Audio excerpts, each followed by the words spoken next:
sa inyo ng ACS Manufacturing Corporation, ISO certified, maker of world-class quality pride detergent.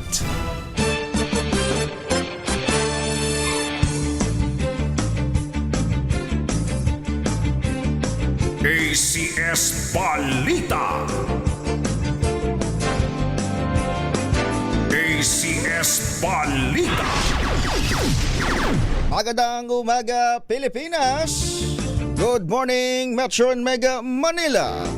Magandang umaga ho sa lahat ng ating mga kababayan sa mga lalawigan at sa lahat ng Pilipino saan mang panig ng mundo. ACS Balita. Narito na ang ating mga ACS Balita. ACS Balita. Pangulong Bongbong Marcos nakakuha ng 3.4 bilyong dolyar na halaga ng mga investment at mga investment pledges mula sa mga negosyanteng Hapon. Pilipinas nagbukas ng 3 bagong direktang ruta mula sa China. 4 na lugar ni-raid na ng PNP, CIDG at NBI. Sa hinalang dito nagtatago si Senator Bato. Senator Cheese, kakasuhan ng ombudsman ng plunder at graft, maging indirect bribery kaugnay pa rin sa umano'y 586 million pesos na kickback. Repair work sa napinsalang EDSA Tramo flyover sa lungsod ng Pasay, sinimula na ng DPWH. At death toll sa gumuhong Gozales Angeles City, Pampanga, umakyat na sa 5. ACS Balita. Yan ang headlines sa ating mga ACS Balita. Ngayong araw na ito ng Huwebes, 28 sa buwan ng Mayo, taong 2026. Minus Jerry Bat, Anthony Taberna, pagtiisan nyo. Makakasama nyo hanggang alas 8 ng umaga. Ako si Edniel Parroso. ACS Balita. Puntahan muna natin ang labas ng ating impilan. Makulimlim sa mga sa iba't ibang bahagi ng Metro Manila, maging sa labas sa paligid ng Kamaynilaan. Nakaranas na ba ng pagulan ang ilan sa ating mga kababayan dito sa Maynila? Mukhang malakas ang ulan kanina. Meron ba tayong thunderstorm advisory? Kasama natin si Ma'am Chanel Dominguez ng DOST Pag-asa. Ma'am Chanel, good morning. Magandang umaga din po sa inyo at magandang umaga din po sa ating mga taga-subaybay. Para po sa ating weather update, yes po, meron po tayong thunderstorm advisory na nilabas at dito po yung mga nagpaulan po dito sa malaking bahagi ng Metro Manila at yung mga karatig lugar po natin. Samantala, meron tayong bagyong minomonitor dito sa labas ng ating Philippine Area of Responsibility, tropical storm category na may international name na Jiangni. Ito'y huling namataan sa layong 1,195 kilometers east ng Eastern Visayas. May taglay na lakas na hangin na 65 kilometers per hour at pagbugso na umaabot ng 80 kilometers per hour. Ito'y kumikilos north-northwestward sa bilis na 20 kilometers per hour.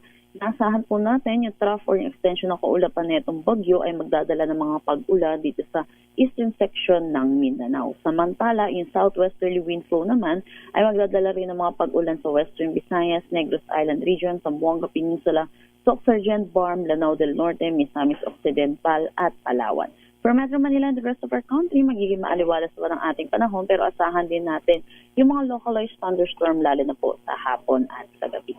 At yan po muna latest dito sa Pag-asa Weather Forecasting Center.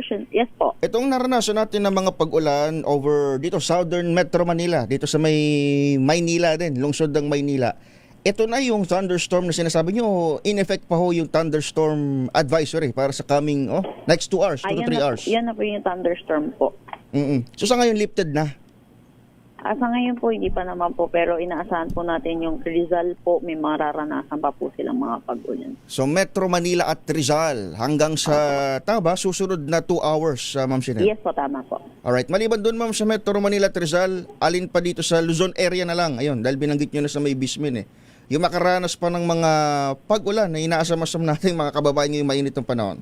Sa ngayon po, wala po tayong nakataas sa thunderstorm advisory po sa anumang parte po ng ating Northern Luzon at Central, sa ilang bahagi po ng Central Luzon. Meron naman po tayo ay naasahan po mga pag-ulan pa rin naman po sa karatig lugar po natin, kasama na rin po sa main Nueva Ecija po. Itong sinasabi nyong tropical storm, medyo mataas itong kategory ng bagyo sa labas ng PAR. May possibility ba na dumaplis, pumasok sa loob ng ating teritoryo? Yes po, papasok po ito ng ating Philippine Area of Responsibility. Papangalanan po natin itong doming pero hindi po natin ito nakikita na maglalandfall po sa anumang kalupaan po ng ating bansa. Kailan ang pasok, ma'am, ni Bagyong Domeng?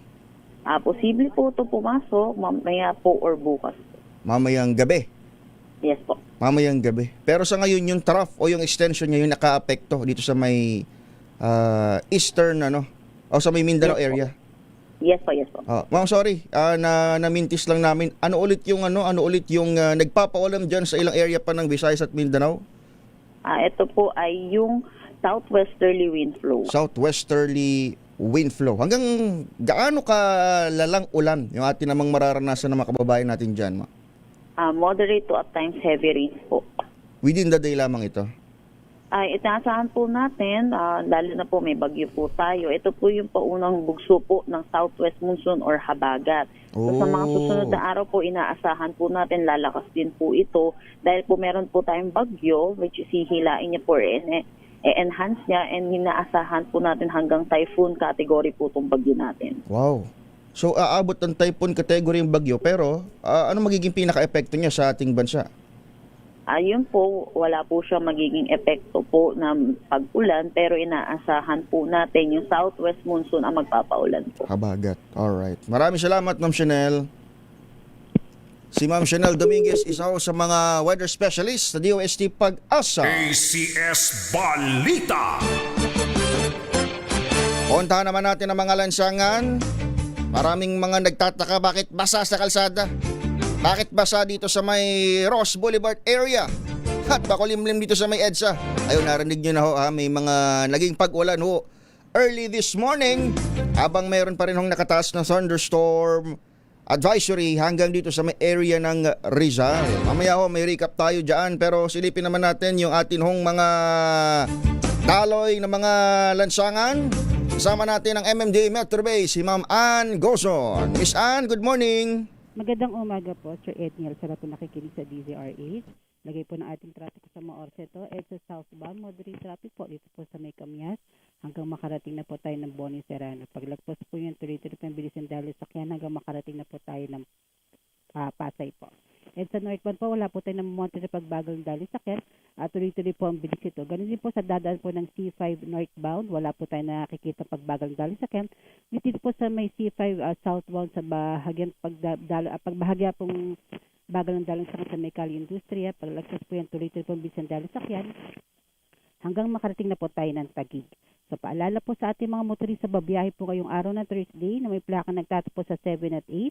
Ang ating pong number coding scheme ay 7 a.m. to 10 a.m. at 5 p.m. to 8 p.m. Sa Makati naman po ay 7 a.m. to 7 p.m.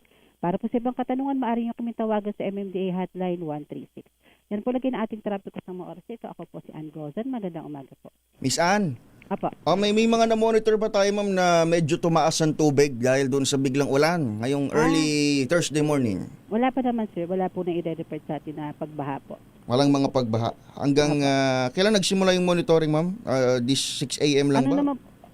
Ano naman po kami, sir, Continuous. 24/7 naman po. 24/7 naman po yung ating opisina po. So, pagka ganun po may mga baha, iniraradyo naman po sa amin. So, ngayon Kasi po wala pong nai-report. May po na mga baha po. video kasi, ma'am, tayo ng netizens na mukhang sa area ng QC ulit may bagyang pagtaas. Pero ang importante, as of this morning, 6:11 na, wala namang mga pagbaha. Wala pa naman po. Wala pa naman po ngayon. Rush So, hour. wala naman pong ulan po. Apa. Alright. Ma'am Ann, thank you ho. Good morning ho. Salamat po. Si Ma'am Ann Gozon mula ho sa MMDA Metro Bay. ACS Balita. Nagdala sa ating oras sa 6:12 ng umaga. ACS Good News. Tuloy ang mga ACS Balita dito sa DZRH 2x2. Ako pa rin ho si Edniel Parroso. Sa atin hong good news, nakakuha si Pangulong Bongbong Marcos ng halos $3.4 billion sa investment pledges mula sa mga Japanese company kasunod ng isang high-level business roundtable meeting sa Tokyo kahapon. Ang commitment ay inanunsyo sa pakikipagpulong ni PBBM sa matataas na Japanese business leaders sa Imperial Hotel. Ayon sa Presidential Communications Office, ay nakuhang investment pledges ng Pilipinas na abot sa $3.4 billion katumbas ng 210 billion pesos ay inaasahang magdulot ng malaking benepisyo sa macroeconomics magpapalawak sa kapasidad ng domestic industrial at lilikha ng libu-libong dekalidad na trabaho para sa mga Pilipino. Sarap pakinggan. A high-level roundtable o business roundtable kasama ng mga Japanese executive ay bahagi ng 4 na araw na state visit ni Pangulong Marcos sa Japan, kung saan ang latest development ay nagatid nga sa mas matibay na economic cooperation at defense cooperation sa pagitan ng Pilipinas at Japan. Hudyatin ito ng mas malakas na pagsisikap na palalimin ang ugnayan sa kalakalan, pamumuhunan at industriya sa Japan na isa sa may mga pinakamalaking economic partner o partnership dito sa ating bansa. ACS Good News. Sa atin pang good news, 3 bagong ruta sa China ang binuksan ng Pilipinas ngayong buwan. Ito yung mga biyahe patungo sa may Hangzhou, Changsha at Chongqing. Mula Maynila pabalik Maynila at pabalik na inilunsad sa may Xiamen Air. Ayon kay Tourism Secretary Dita Angara Matay, layunin ng mga bagong direct route na mapabilis ang pagbangon ng tourism market mula China at mapalakas pa ang business at leisure travel sa pagitan ng dalawang bansa. Sabi pa ng kalihim, alinsunod din ito sa direktiba ni Pangulong Bongbong Marcos na maibalik at mapalawak ang air connectivity mula China na isa sa may pinakamalaking tourism markets dito sa bansa. Mula Enero hanggang Mayo ngayon taon, nakapagtala ang Pilipinas ng 7.78 million international air seats para sa direct inbound flights sa China. ACS Balita. Yan ho ang umpisa pa lamang nating mga ACS Balita sa ating pagbabalik. Balikan natin itong mga uulaning mga lugar. Hindi lamang sa Metro Manila kundi sa ibang bahagi ng bansa. Uy, meron pala tayong papasok na bagyong Doming. Tropical storm ang antas o level ngayon sa labas ng ating area of responsibility. Pero mamayang gabi, maaari hong pumasok dito sa ating bansa. Para daw umabot sa typhoon category. Pero ano bang magiging epekto niyan sa ating buhay-buhay? Magpapaulan na ba? Yan sa bubungan ni Aling Nelia na ilang buwan nang nag-aantay ng milagro mula sa langit. Kaso sala sa init, sala sa lamig. Kapag naulan naman naihi ang daga dito sa may Quezon City. Bumabaha. Sabi tuloy ng mga Miron, anyari na sa flood control natin. ACS Balita. Standby. 6:15 ng umaga.